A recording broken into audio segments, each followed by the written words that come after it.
Hey, it's Scott Petrak with another episode of the Brown Zone Coverage Podcast. Boy, do we have a lot to talk about. The Haslams informed Cleveland Mayor Justin Bibb they're moving the home games to Brook Park. Deshaun Watson's Achilles ruptured, and he's done for the season. Some fans cheered the injury, angering his teammates, and the Browns lost to the Bengals to fall to 1-6. Here to discuss that and more is Dave Chudowsky of WKYC Morning News. Are you ready for this, Chud? Scott, I'm exhausted just listening to you say all that, and we haven't even talked about it yet. I mean, oh my gosh, no, it really is exhausting. I mean, you just feel for Browns fans right now. The organization, you go to the playoffs last year, and you actually feel like you got something, and then we're right back to where we always seem to be, and it's so disheartening, isn't it? Yeah, I feel bad for the fans too, Chud, and I don't know how much you want to get into the boot or the cheering and stuff, but I understand. It's not right to cheer like when a guy's hurt, but I completely understand the general sense of frustration that these fans are experiencing. And it's been too much losing for the last, 3 decades. And the expectations were so high. And we talked about this a couple of weeks ago. To me, that makes it so much worse. When you come into the season expecting this team to be really good and coming off the playoffs, like you mentioned, and then to start 1-6, lose 5 in a row, they're 0-3 at home, all of it, and it doesn't look like it's going to get any better. And even though Watson was playing terribly, you lose, not necessarily in the first half against Cincinnati, but generally this season, you lose him, and it's like, oh, how are you going to come back without your starting quarterback? So, I understand the fans' misery, and I have empathy for them or sympathy for them. Yeah, you know what's crazy about this is that as bad as it is, and it's bad, and yeah, we're going to get into the booing and all the things that you talked about there. But, we went through a lot of years where, 0-16, when they first came back, and we were talking about, I remember being in Jacksonville, losing like 50-0. Like, I mean, they were playing in games where like they couldn't even compete. And that being said, with everything going on, isn't it kind of crazy? They only lost that game by 7 points. Now, never did I think they were going to win it, and they were playing catch up the whole time. But, again, it's like if just this, or this happened, maybe they could be something. I guess what I'm saying is there's a lot of people that think that, and believe me, they're rock bottom as far as the fact that we thought that they were going to do something this year, and they're rock bottom because of all of the things that are happening, right? But it's crazy that, they can't score more than 20 points, but yet, these aren't 40-0, 35-3. Like, they're still competing, I guess. Does that make sense? Like, I'm not trying to find a silver lining, but I was thinking about it the other day. It's different than a lot of the other years that have been terrible. Yeah, it's different than 0-16 and 1-15, certainly. And that's because of the talent level that they have. They have guys like Myles Garrett and Denzel Ward and David Njoku and Joe Bitonio and whoever. And there were way fewer of those guys in the worst years, since they came back in 99. So I do think that is different. And I would argue that that's why you don't tear it all down, because you have these pieces in place. And you should try to win when you have these guys, whatever that means, however that's going to look going forward, whatever you have to do at quarterback.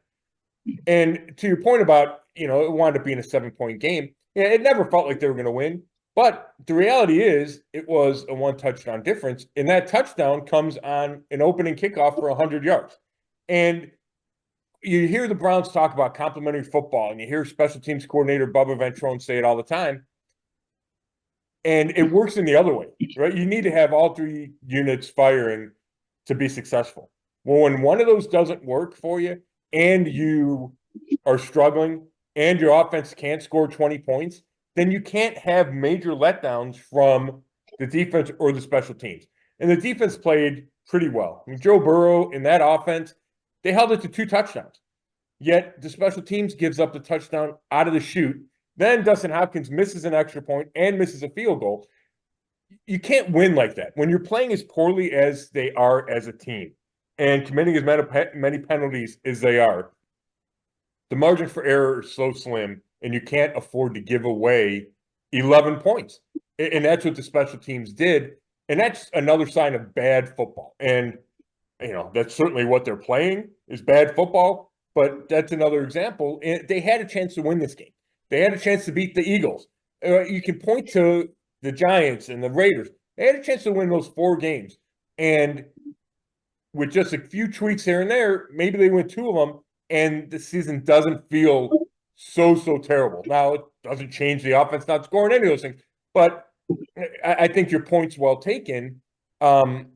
But that doesn't make the frustration any less for the fans. Oh, no, and if anything, it might make it more because of the fact that you have the talent, more talent on this team than in past teams, and the fact that they went to the playoffs, and it's just the way it's happening, man. I mean, and listen. I was going to go to the special teams next after you said that, but that wasn't really the direction I was going to go next. Watson is where I think we got to go, but before we dive into Watson, we'll get down to breaking the game here in a second. Mm-hmm.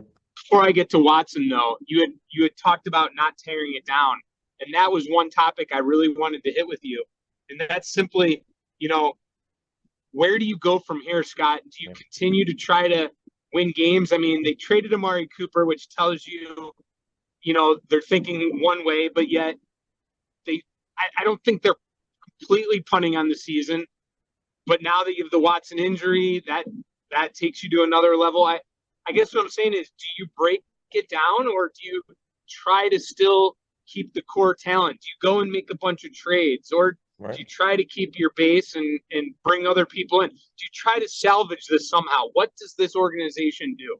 That's one of the $1 million questions, Chud. And I understand the thought of tear down, especially when you have Deshaun Watson's salary cap hit that is $73 million over in 2025 and 2026, that it's tough to compete when you're giving that to a guy that probably won't be your starting quarterback. However, I think I don't think the Haslams have the stomach for another rebuild. Now, that's just my opinion looking at them. I know it'd be awful hard for the fans to stomach that. And I think the talent is good enough on this roster, even though they haven't won games, even though there's been underachievement across the roster. I still think there's talent on this team where if you find a couple of the right pieces, and obviously if you find an answer at quarterback, that this can change in a hurry. That's how the NFL works.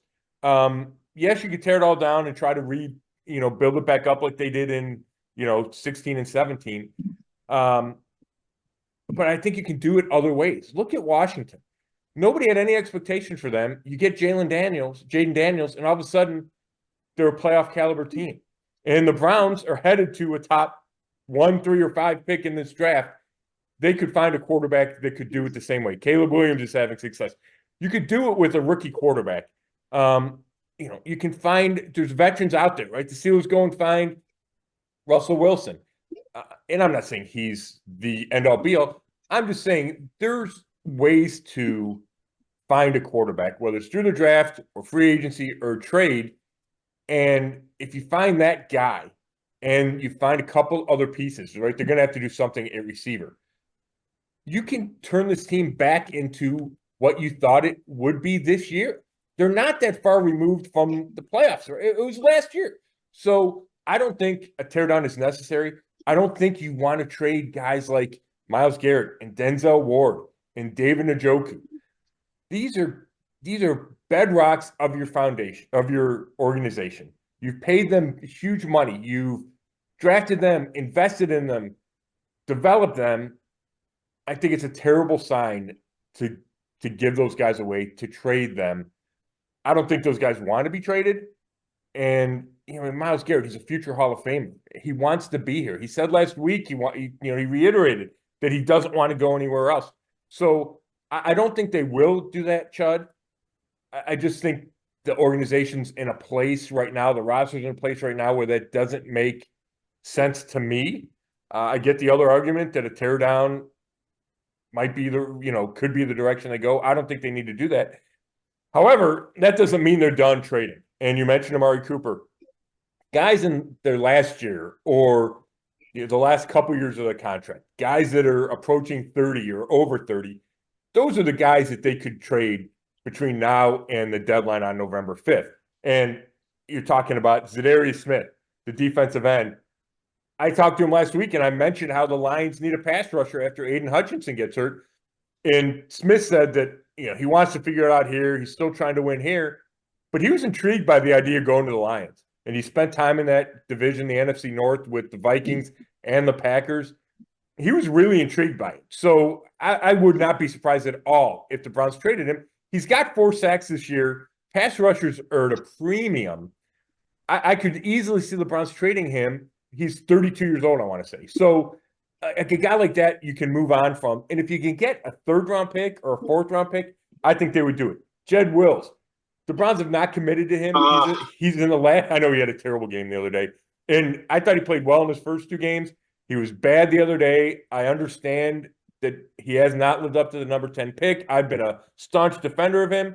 He's in the last year of his rookie contract. The Browns have not extended him, given him that contract extension. And as bad as people want to say he's played, he is still a starting caliber left tackle in this league. And there's teams that are desperate for offensive linemen. I think the Browns could get something for Jed Wills. I could see him being traded. I could see 1 or 2 of their defensive tackles, Davin Tomlinson, Quentin Jefferson, Shelby Harris, guys that are older, could be traded. Elijah Moore is not happy here. I know the Browns need receivers. They benched him. Where is Elijah Moore happy at? Right? That's a great question. He wasn't happy with the Jets either. Yeah. Let me jump in real quick, Scott, and just tell you that I do agree with you that I don't think they should do a whole rebuild. But when you talk about how, you can find a quarterback like other teams do it, like Washington and things like that. Well, yeah, Scott, that works for everyone else in the NFL. But since 99, it hasn't worked for us. I mean, it's not so simple to go find that guy. We can't do it. Well, that's not going to change whether you tear it down or not, Chud. You know what I'm saying? If you're going to have a top 3 pick, or whatever that pick is, if you can't find a quarterback, you can't find a quarterback. You're never going to be good enough. So I think you just have to hope you figure it out. But your point is taken for sure. But yeah, just to finish that point, Elijah Moore, bench to start the game. Stefanski wouldn't go into specifics. They need receivers. He's not happy. Could they deal him? Certainly. And then the last one that kind of intrigues me is Greg Newsome II. As a corner, another premium position. He's had some tough moments this year. He's got 2 years left on his contract this year and next year, that rookie contract. They picked up the 5th-year option. It's such an important position that maybe some team comes and makes an offer to get him. And the Browns say, okay, they'll go with Cameron Mitchell as the nickel. They'll try to find another corner in the offseason. They already had Denzel Ward and Martin Emerson Jr. So we're talking about guys at important positions that other teams might desire. And if you can get a good enough pick in return, right? You're not going to give these guys away for 6th and 7th round picks. But if you can get that 3rd or 4th round pick for some of these guys, I think those are the type of players Andrew Berry would be willing to deal before the deadline. All right. Well, I mean, I just sit here and I think, Scott, and so many fans, all of them are thinking how they just have completely botched this quarterback situation. And I don't think a lot of people will be armchair quarterbacks when it comes to Watson because, I mean, it's not like anyone sat there and thought, oh, that's an amazing deal to give up all those picks. And by the way, thank goodness they didn't give him next year's pick, right? Could you imagine if they didn't have next year's pick now with the way things are happening? Oh, my gosh, there'd be no hope. Right, there'd be no hope because then how you figured it out. And you might have to tie yourself to Watson even longer. And, I guess this is a good segue into that, Chud, is so the Watson thing is an abject failure. They gave a net of 5 draft picks away, gave him the $230 million fully guaranteed contract, and he's started 19 games in 3 years. And that's it. He hasn't thrown for 300 yards in a game. Offense hasn't scored 20 points with him this year. a few signs, a few glimpses of potential, but never a huge game. Never a game where you go, oh my gosh, that's the guy they traded for. The closest thing you get is the second half in Baltimore, where he's 14 for 14, played through the broken shoulder. That's as close as you got. Led the comeback. But that's it. That's the signature moment is that second half in Baltimore. And there haven't been nearly enough of those moments. I thought he regressed this year. And I don't think you can blame the shoulder. Maybe we'll hear differently. Maybe he'll wind up saying that that's the reason. I didn't think it was a shoulder. I thought it was decision-making and ability to see the field, ability to fit in the new offense. So it's been a disaster. We know it's been a disaster. So they were going to let it go. They were going to ride it out as long as they could this year without benching him to see if they could salvage it, to see if they could salvage the trade, if they could salvage him, because they're so invested in the past and in the future with the salary they owe him and with the salary cap hits they're going to have to take. I think the Achilles injury that ended the season Sunday, I think it changes the calculus of this discussion. And you realize, if you're the Browns, that you can't count on him to be healthy, whether it's the shoulder or now it's the Achilles. He had ACLs with an ACL tear in Houston. You can't count on him. He hasn't played a full season since 2020. Why would you think you could head into 2025, even if he's healthy, and say, yes, this guy is going to stay healthy and be on the field? That's number one. Well, let me tell you why. Remember what number two is. Let me tell you why. Yeah. Because it's Jimmy Haslam, and they haven't proven that they can figure this out. Think about this, Scott. They do the deal for Watson. They give up all the picks and the money. Then they bring in Flacco and show the entire world what they could be with him. Excuse me. Then they decide, well, you know what? And listen, we understand why they did it, because of the whole Watson thing. But they show the world what it's like with this team. You get to the playoffs, the whole city falls in love with them. Then you say, you know what, Joe, thanks a lot. We don't need you anymore. We're going to bring in Jameis Winston as the backup. And then when it's time to have a backup, Winston isn't even the guy. It's DTR. I mean, you can't write this stuff. It is unbelievable how they continue to botch the quarterback situation in Cleveland, Ohio. It is unbelievable, or as we like to say now, very believable. Yeah. There you go. That's my answer to number one. Yeah, I mean, it's great points, Judd. And then you get Flacco on the Manicast last night. Felt like it was rubbing in a little bit for Browns fans. Now, you're right, Judd. And who knows what they'll decide to do. I just think that this should be the tipping point. Not that it shouldn't have been the tipping point before, but I understood why in year 3 of the 5-year contract, which is this year, I understood the Browns trying to give him every opportunity to show that he could play, because that's how it made the most sense for this organization to be successful. If he could play quarterback, if he could be any good, if he could win games, then you're already committed to him financially. That was the plan. And you could see the plan wasn't working. You could see it was going sideways, but you had to give that plan as long as they could. And now that plan's out the window for 2024, I don't see how you can go back to 2025. And I wrote a column, an analysis, it's up on Brown Zone, that you can't bring him back as a starter next year. You have to figure out another way to go. And I think that's what the organization will do. But you're right, Jen. I don't know that. They could come back with the same thing and say, hey, we owe him $46 million the next 2 years. We're going to see if it works. And he went 15 for 17 against the Bengals, and there were signs that he was coming out of it. Whatever their rationalization would be, I don't think you can go in. I think that's unfair to the team, unfair to the coaches, unfair to the fan base to try to sell that again. Doesn't mean they will. Doesn't mean they won't try. I think it's unfair. Now, if you draft a rookie, if you go, Joe Flacco's going to be free agent, whatever. If you go find somebody to come in and play quarterback, that doesn't mean well, first of all, I don't think they can trade Watson. So that doesn't necessarily mean they cut him. They have to figure that out financially. They have to figure it out, more importantly, with the salary cap. how they're going to handle these salary cap hits. That's going to be a huge decision the organization has to make.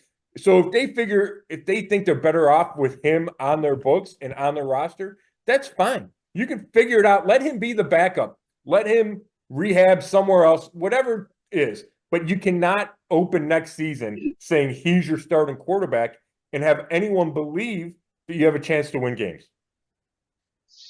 Yeah, true. So the question then is, though, do you think, Scott, that, I mean, it's tough without a crystal ball, right? But I mean, everyone's probably wondering right now, will he ever play a game in the NFL again? Will he want to?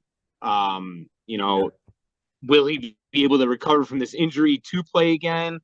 You kind of answered the Brown scenario on that side of it, but there's two sides to every story here. I mean, I guess, it's just, where do we go from here? There's a lot of people that think he's played his last game with the Browns. I think it's hard to, it's prisoner of the moment. Things change a lot over time. Yeah, they do. Here's what I'll say. He's guaranteed $92 million if he's on their roster. He's not walking away from that contract. So he's not retired.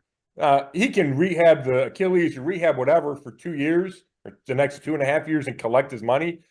There's probably ways around it where he doesn't play again, but he still collects the money. But he's not walking. I just don't see a scenario where he walks away from this contract. So then it's up to the Browns to figure out how they deal with it. Let's assume he comes back to health, which guys do. Kirk Cousins came back from the Achilles. Aaron Rodgers came back from the Achilles just within the last year. Then they have a decision made. Let's say he wants to play. Let's say he wants to continue to play here. Then you have to figure it out. Is he your backup? How do you handle that? Can you cut him? How do you handle that salary cap structure? So those are complicated financial decisions that the team will have to make. I assume he will want to continue playing. I know he's going to want to play out that contract. I have no doubt about that. Maybe he asked for a trade. Maybe the fact that he got cheered on the field when he was hurt, he goes, I can't continue to play for that organization or in front of those fans. I don't think any team wants him, so how could they trade him? So those are things that would have to be worked out. But I don't think his career's over. I'm not sure he starts a game again in this league. I don't know how you watch him play this year and go, yeah, he's not one of the 32 best quarterbacks. Who would take a shot on him? You got the off the field stuff. So I don't know if his career continues. I do know he's going to get that $92 million. Did you hear? It's hard in the press box to hear it all. Did you hear the cheers and the boos and everything that went on there? Could you really make it out? You know what, Chud? It's interesting, and I'm trying to write a little analysis about that. I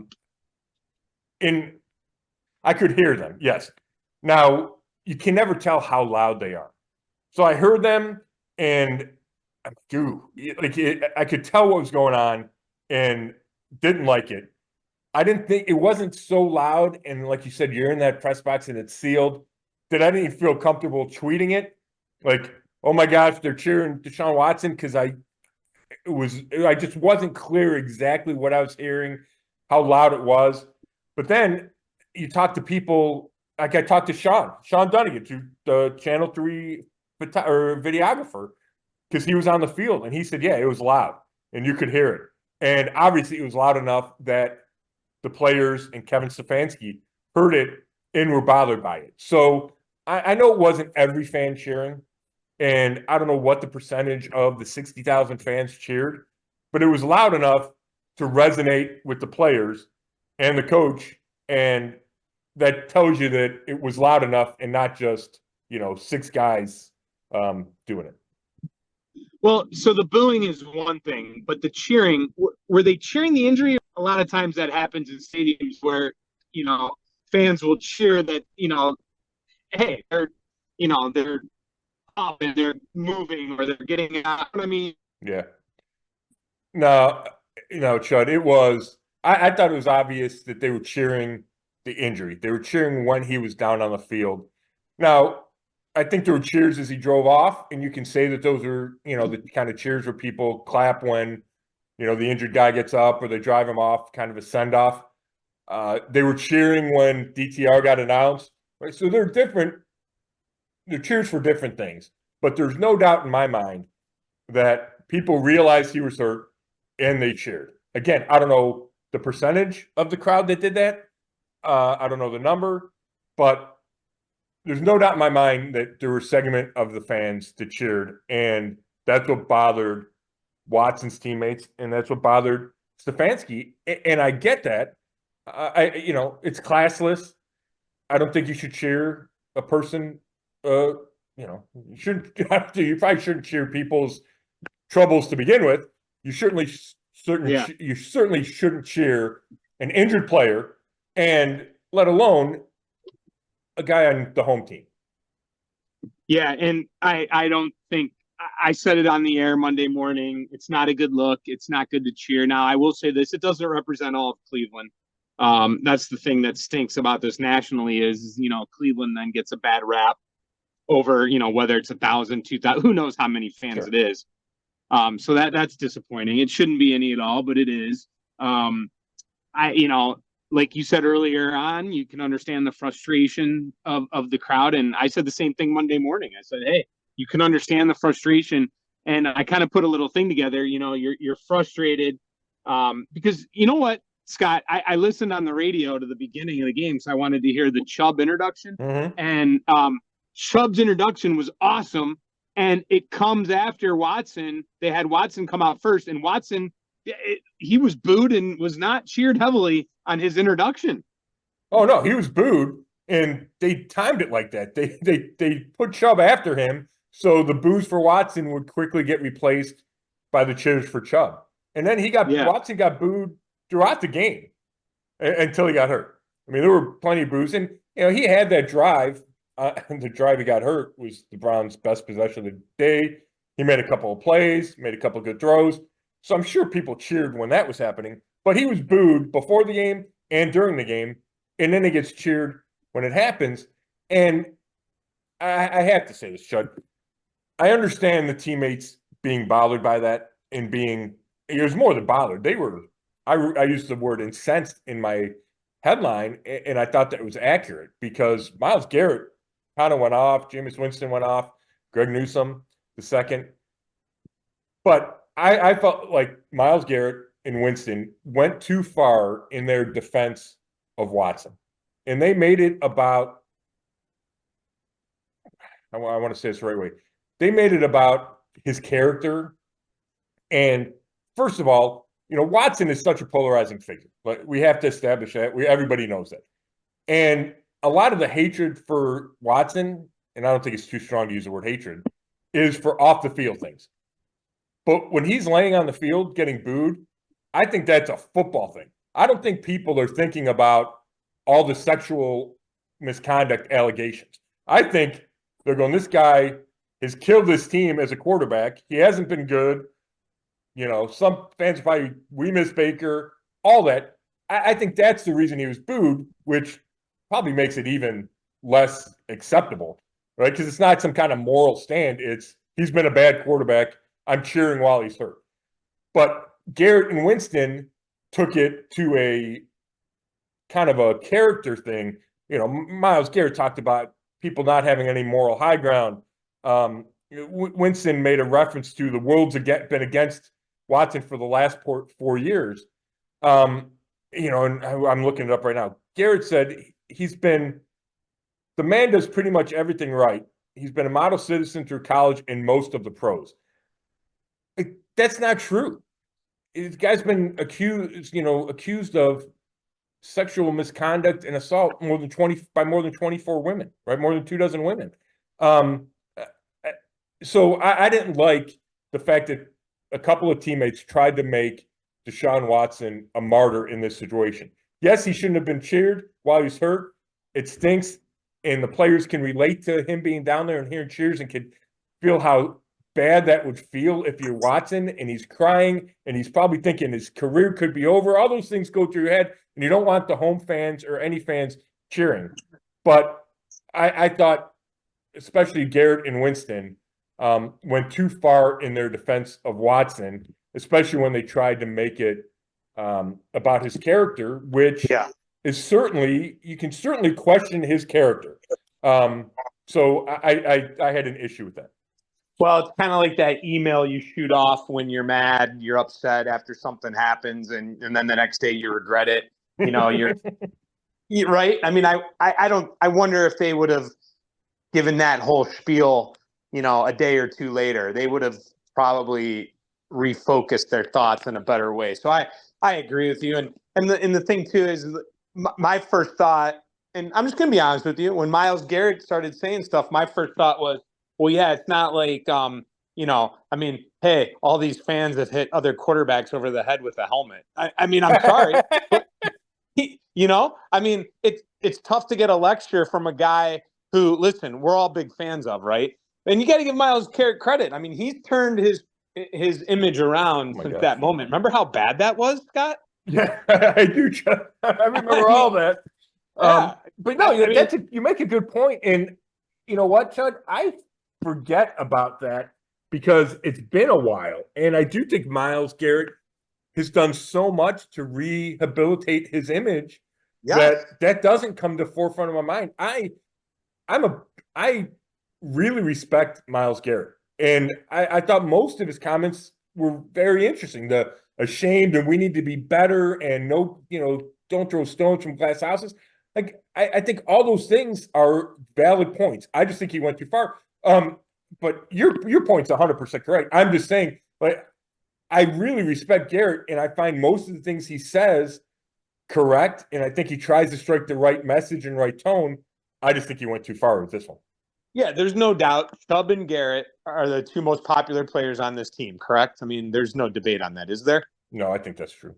Yeah, and I'm a Garrett fan, and believe me, I do not have an issue with him. I think he's done a great job recovering from that moment. But the moment still did happen, and when he was talking on Sunday, that's the first thing that popped in my head was you know, the Rudolph situation and that. But I guess that was the thought, and then Winston, and we're going to get into him as well because I have a very strong opinion about him not being the backup. But that being said, off the field, he's had some issues as well. So nationally and locally, people are questioning this guy, and he looked right into the Channel 3 camera, by the way. Yeah, he did. We aired like that whole thing on Sunday night. And I mean, it was incredible because people are thinking, well, wait a minute. I mean, aren't there a couple things from his past too? Like, I don't know. It was just a little bit shitty. No, that's a great point, Chud. I think that adds great perspective and background. And I think that's another, and we talked about this on the pod before, like to play a little amateur psychologist or psychiatrist, whatever. I think part of the reason, again, this is me just making a leap, that the players got so upset by the crowd reaction, was they can relate to Watson, whether it's being that guy injured, whether it's having your character trashed in the public or reviewed in the public. And you're right, Garrett has been through that for the helmet. Winston's been through that. He had a sexual, whatever it was, harassment, some kind of charge he had, or some kind of issue he was suspended for, I want to say. He had some issues in college at Florida State. So there's an Uber incident with him, right? Yes, that's the one I'm thinking of. So they both had instances where they were looked upon negatively by the public and can probably put themselves so they can relate to what Watson went through. Whether or not, I'm not saying those are necessarily parallel circumstances, but they can say, hey, I've been there. I've been picked on, whatever. So I think it's easier for them to relate to another player versus the general fan or whomever that has a different take on, Deshaun Watson or whoever it is. So I'm glad you brought those things up, Chud, because they had not come to my forefront, either of those guys' backgrounds, and I think that's really relevant here. Well, maybe it's the news side of me now, not just doing sports. I get that negative news. I'm always on the top of my one thing I will say, though, is because I always like to look at both angles. I mean, you got to give those guys credit for backing them up, because I have questioned on this pod, and I'm not going to hide from it. I've questioned whether this team loves each other. We've talked about that. Do they have each other's back? I mean, at least that showed that they had his back, because I have wondered if the locker room was divided on Watson, and it was interesting to see them step up. So maybe that shows that at least a couple guys, or well, obviously a couple because we saw him, but maybe more people have Watson's back than I thought. Yeah, I think that's an interesting point too. I thought Joe Bitonio, Chud, who he always says the right things. I thought it was interesting when he talked about Watson, and this idea that he's keeps fighting and he's putting his body out on the line, and Winston probably went too far when he said he puts his life on the line. I mean, I get there can be catastrophic injuries in football, but Bitonio made a point of, if he didn't want to be out there, Watson could have found a way. He goes, guys can find a way from an injury perspective to say, I'm not playing. And he could go out, he could come up with something. And if he didn't want to be out there, if he didn't want to take all the hits he was taking, being sacked a league high 30 whatever times it was, he could have went away. And Bitonio mentioned that, and I thought it was with a sense of respect that Watson continued to go out there and fight. He was playing poorly. He's getting the snot kicked out of him, yet he still went out there, and that meant something to Bitonio.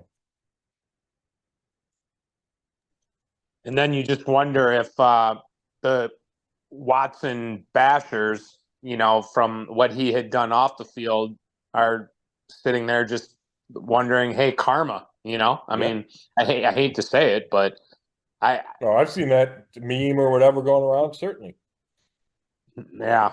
Oh my gosh. The more frustration, and I talked about this Monday morning on the air, is, again, these boos and everything, there's just so much frustration because you go into the game, you're already upset with them as it is, many fans are. And then, Scott, a couple things. Number one, this was supposed to be a day about Nick Chubb, and that gets overshadowed. Number two, before an offensive play is even made, you're down 7-0, and you're just like, oh my gosh. I mean, just an absolute terrible coverage on that kick return.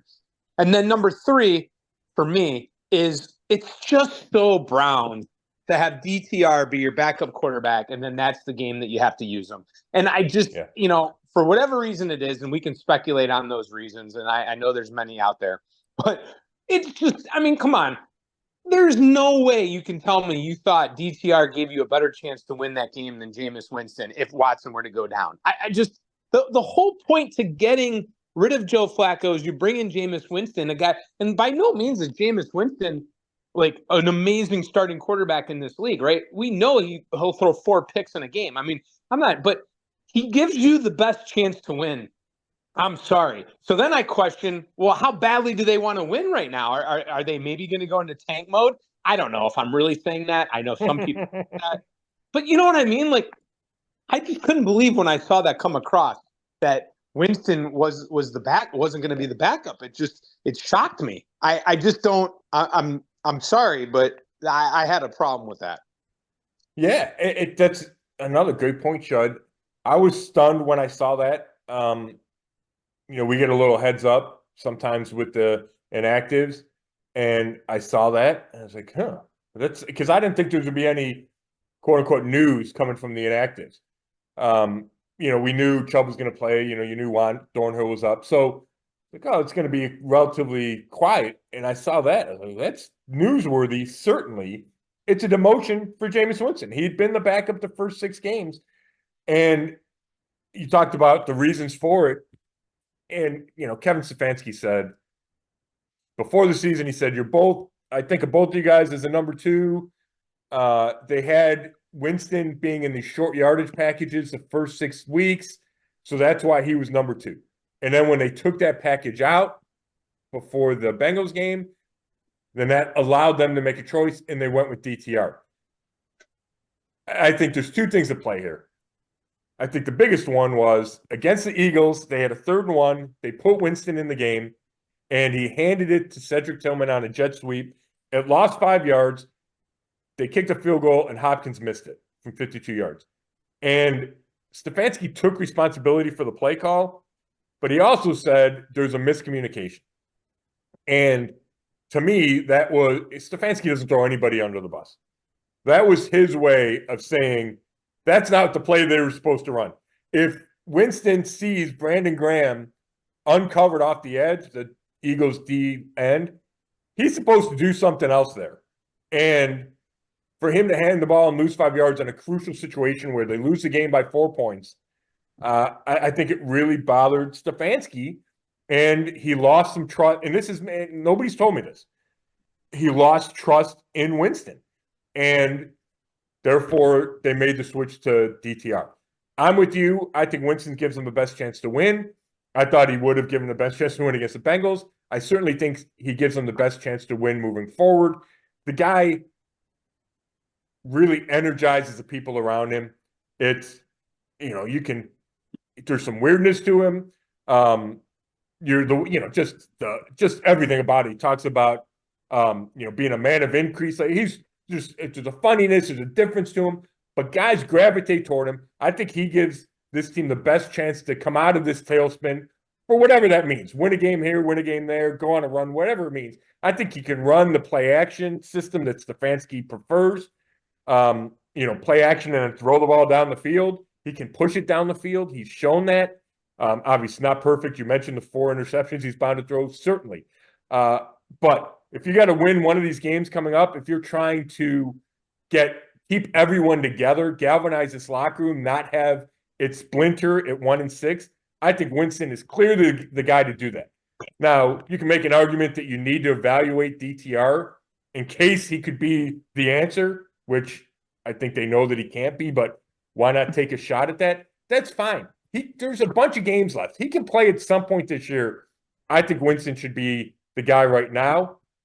And I think you make a great point that he probably should have been the guy against the Bengals.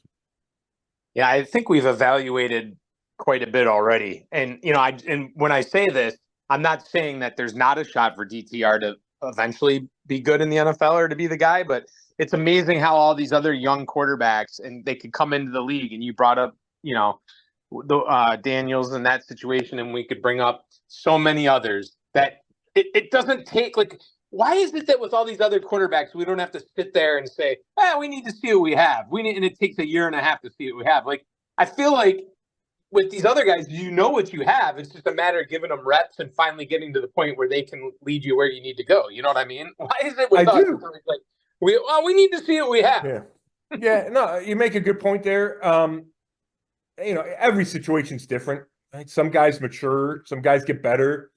I think of Geno Smith. He was bad early in his career and has been much better with Seattle. Sam Darnold, they run him out of New York.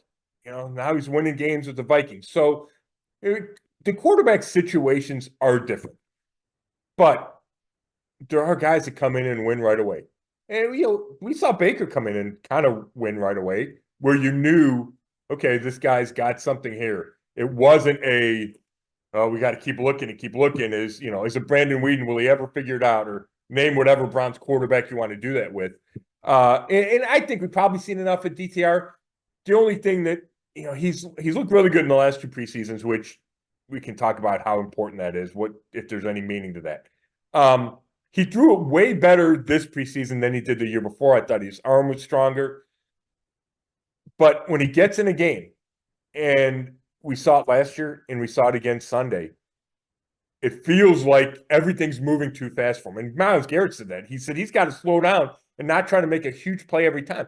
When he gets out there and runs, which is one of his strengths, he's a good runner, a good athlete, he gains yards. He's trying to hurdle defenders. He puts himself in bad spots. Leaves himself open for injury. He's not the biggest guy in the world. So he also seemed like he threw the ball at 100 miles an hour every time. Whether it was a 4-yard pass or a 35-yard pass, it didn't matter. So, maybe the longer he plays, he settles down. I think he's a smart guy. But I think you're kind of reaching to think that he could eventually turn into be your franchise quarterback. That feels like a reach. Doesn't mean they shouldn't give him a chance, but I don't think they should give him a chance until after the bye toward the end of the season. You make a good point, though. There are guys that do come out after a while, and the Geno, that was a great example. So again, I don't know if I'm ready to give up on them 100%, but I agree with everything you just said there. And I guess right now it's like, I don't think moving forward the Browns are going to be able to win in the public eye, because this is a tough one now, because you're gonna come to a situation where fans are going to be, if it comes to a point where now the number 1, 2 pick are a possibility, and then you win games and cost yourself from being the 1 or 2 pick, they'll be criticized. But then if they keep losing the way they're losing, they're going to get criticized if they don't look like they're trying to win, because it's just a bad look and fans are frustrated, right? Don't you think like they're going to be in that situation? Yeah, I do. I don't think they can pay attention to that. I think you have to try to win games. I've never believed in tanking. Even when they were tanking, I didn't believe in it. I think that's such, you talk about karma. I think that's bad karma. I think it sets you up for failure. I think that's the wrong culture to build. If you have the number 6 pick instead of the number 2 pick, figure out a way to do it with the number 6 pick. Whatever that means. The Commanders didn't have the number 1 pick. They found a quarterback. You can go down through the list of quarterbacks that didn't have to be the number 1 pick to be successful. The Ravens got Lamar Jackson. He wasn't the number 1 pick. The Bills got Josh Allen, right? So you can figure out a way without having to have the number 1 pick in the draft. So I think they should try to win games. And I'll tell you what, even if they're trying to win games, I don't think they're going to win enough where it really hurts their draft chances. Yeah, well said. Good point there. I guess just to wrap up the game, I think I'm done talking about Watson. Yep. Unless you have anything more, I'm spent on it. I've checked off everything on my list except to mention that they're going to sign Bailey Zappi off the Chiefs practice squad. He's going to be their 3rd quarterback, but we don't know yet if DTR's finger is going to be okay. So he could actually be your backup quarterback on Sunday against the Ravens. I think he's 4-4 as a starter. He played with New England. His best game came against the Browns as a rookie, and he beat the Browns in 2022 threw for 300 yards at Huntington Bank Field. All right, the Bailey Zappi update. Well, couldn't wait for that. Yeah, right. Didn't see that one coming before the season, did you? Did you have it on your bingo card, Chubb? Yeah. Oh, no. The bingo card's ripped up, my man. I just want to make one thought. I don't want to talk a lot about it, but just overall on the game, one last thing is I thought the defense played really well, and I give them credit, and they kept them in. And I haven't always been the biggest supporter of the defense, but they showed me something in that game. Again, the offense under 20 points, again, incredible. But at the end of the day, and we talked about it earlier, what is up with the special teams? I mean, the opening kickoff, which we've talked about, that extra point, when he missed the extra point, that's when Chubb scored the touchdown, I thought, hey, man, they always beat Burrow. They're really good with this team. They just tied the game. We have a chance. And then, oh, wait, we didn't tie the game. We missed an extra point. When we missed the extra point, that's when I knew they're not winning this game. Yeah, and that's not the first one he's missed this year. He's missed as many kicks, Hopkins. He's missed as many kicks this year as he did all of last year, which is obviously a terrible sign. You're right, Judd. They can't build any momentum. There's something wrong in a different spot every week. They're trying to plug all these leaks in the dam, and they get one fixed and they can't get the other one fixed. The opening kickoff was terrible. You know how the press box works. You get a pretty good view sometimes of the all 22, and you could see this huge seam. It's like, well, that's not good. And then he goes right through it, and I go, uh-oh. And, I know Hopkins pulled the hamstring last year in Houston trying to chase the guy down on the kickoff return for a touchdown. And then he had to miss time. He missed the playoff game. So I get you have to be careful. And he said that. He goes, that was in the back of his head because he did not give maximum effort to try to stop that Charlie Jones, the kick returner. And I'm not even blaming it. I just thought it was obvious that, he's kind of the guy to beat, and he barely gets a hand on him. And it just felt like, I don't know, it just felt like a symbol of how bad this season is and how things are going. But yeah, it's a huge play in the game. They get out to a 7-0 lead. They lose their deficit. They lose by 7 points. Special teams killed them. Hopkins is killing them. Yeah, you're right. And I thought the defense, they gave up 2 touchdowns to Joe Burrow. That's fine. That's good. That's a good job. They played him great in the first half. He got him for a couple drives in the third quarter. Cam Mitchell, the corner, missed a tackle on a T. Higgins touchdown. Newsome, he gets beat by Jamar Chase.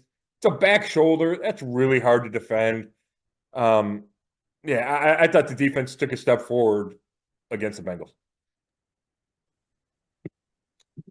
Yeah, I think so. All right. Well, do we get into the Dome Stadium now, or do we save that for another? I completely forgot about no. We talked about that on TV. We got time for that. Obviously, it's huge news. We knew that was going to happen, right? It just takes it the next step down the road. The Browns are out there publicly committing to it. I'm glad you brought it up because I forgot about it since the intro. They're going to Brook Park. We got to see, there's a couple hurdles left financially. City's still trying to fight them, it sounds like, the city of Cleveland. But the Browns are all in. They've been all in. We've known that was just kind of the next step in forming Cleveland of the plan to move to Brook Park. Oh, I thought you were going to go a little longer there. I thought you were going to tell me how you feel about it. No, we can cover that later, Joe. We've covered that a little bit. We're going long. I'm spent, Chud. I know, I am too. And by the way, thanks for coming in. Scott Petrak was a guest of mine on the morning news on Friday. I was live in front of the stadium for 2 hours. It was cold, and Scott came out for a hit in the 6 o'clock a.m. hour. I know that's early, and I appreciate it, man. It was fun doing TV again with you because, gosh, we did that for so many years together. I know, it's been a while. I appreciated the offer, Chud. I don't know how you get up that early every day. And you were up way before I got up, too. 2:30. Yeah, I got up at about 5. That was still felt early. Yeah. Well, it'll be interesting to see how the Dome Stadium, though, how it continues to go with Cleveland fighting at a city council meeting last night with some interesting takes. And it'll be, like you said, we're not really surprised. So, well, I guess that's it then. Do we just move into our prediction? Yeah. Let's give our predictions real quick and get on out of here. So I guess I don't have the records written down now, but we both won last week. I have it written down somewhere. I don't know. Do you have it offhand? Nah, I know that I've won the last few because I keep picking them to lose.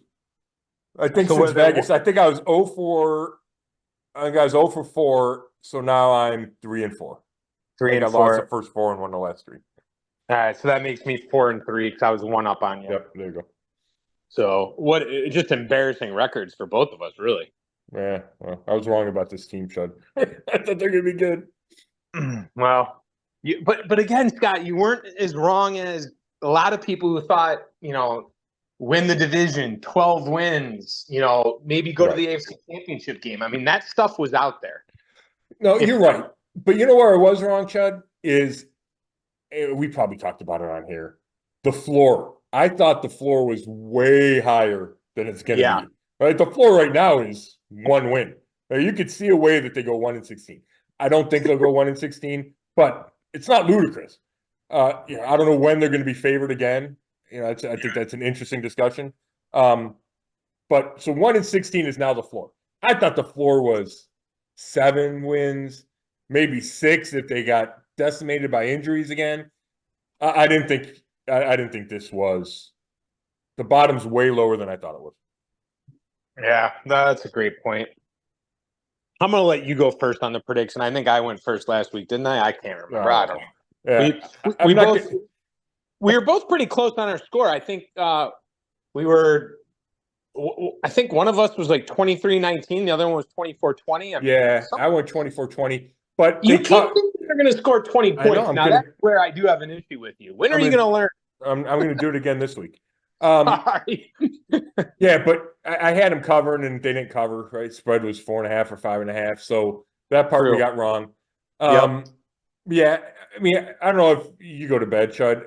The Ravens played on Monday night. Baker scores early on them, and then the Ravens boat race the Buccaneers. They look unstoppable. Lamar's playing at MVP level again.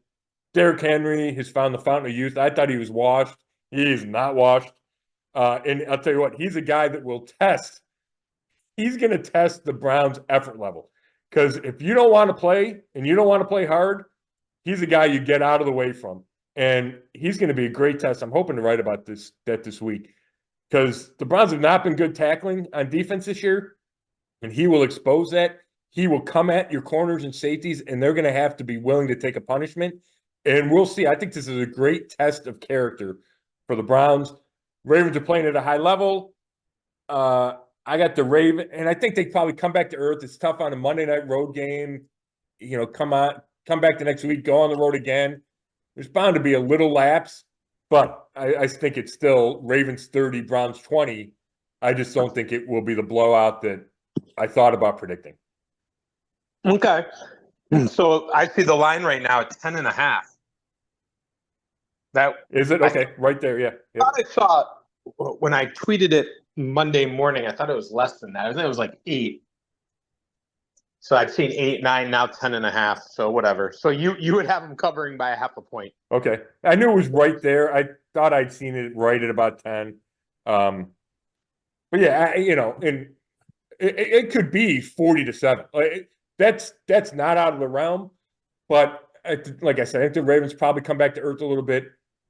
I'm assuming Winston's going to play, and I think there could be a spark there in a couple of big plays for the offense. Finally. Yeah, I don't think it could be 40-7. I'm going to tell you why. I go back to what I said at the beginning of the show, at the pod. It's incredible they only lost that game by 7, with as bad as things are. And like you said, it's the special teams that are doing them in right now. I mean, well, obviously the offense, but we expect the offense. It's like kind of like what you expect. You talk about the floor and things of that nature. We know what the offense is. It is what it is. The special teams are just killing them. And I got to be honest. I don't think that this is going to be a pivotal game. We're going to find out a lot about whether these players have given up on the season or their head coach or I think we're going to find a lot. And I got to be honest with you. I'm not going to predict the Browns win, but Scott, I would not be surprised. And I'm going to tell you why. If Jameis Winston starts, if DTR starts, no chance. Okay. Yeah. No chance. I don't think he could put up, but Jameis Winston has won games in the NFL. This is a guy that could come out and literally throw for over 300 yards, and you'd be like, what? Now he'll throw a couple interceptions. But, I mean, if Jameis Winston starts and they can get some kind of spark, and this team hasn't given up, the Ravens playing on Monday Night Football, coming in thinking they're probably going to boat race the Browns just like they ended up doing to Tampa Bay, I could see the Browns pulling off the upset because that's what happens in the NFL. Only because I think they haven't given up, right? So I'm not going to predict it, though. Maybe I'll change my mind. I want to, but I also don't want to be a fool. But I'm going to put them at 20, just like you. That's going to be my big thing. They finally scored 20 points. I'm going to make it a little closer than you and go with 24-20. And honestly, the reason I'm doing it is because the over-under is 43. So I'm going to put it right around the over-under there. So I'm going to go 24-20 Ravens. Interesting, Chud. I like the optimism. That'd be interesting if they could somehow pull off the upset of the Ravens. It wouldn't be a season saver like they're going to go on a playoff run, but it would certainly calm things down. And I think let the team regroup and move on with the rest of the season. And then it's a week-to-week thing, just like Kevin Stefanski always talks about. But when you're in this 5-game losing streak, and it's the first time they've lost 5 games, 5 straight under Stefanski, it's so hard to do that. The snowball gets so big. They need something to stop it, and there would be nothing better than beating the Ravens to stop it. And don't forget, the Ravens lost at home to the Raiders, and they sometimes take a week off. I'm not saying they're literally taking the week off and don't try. Yeah. I'm just saying sometimes they don't always meet the challenge of the expectation. So very, very interesting. Yeah. Cool. All right. Yeah, I'm exhausted. I got to go take a nap. Yeah, I appreciate it, Chad. I'm going to try to take advantage of the 70 degrees and go get some golfing. So I appreciate it as always, Chud. We covered a lot, big topics this week. We'll do it again next week. I'm sure we'll have plenty to talk about then too. So thank you, Chud, as always. Thanks everyone for listening. This has been another episode of the Zone Coverage Podcast, and you can read all my work at brownzone.com. Thank you.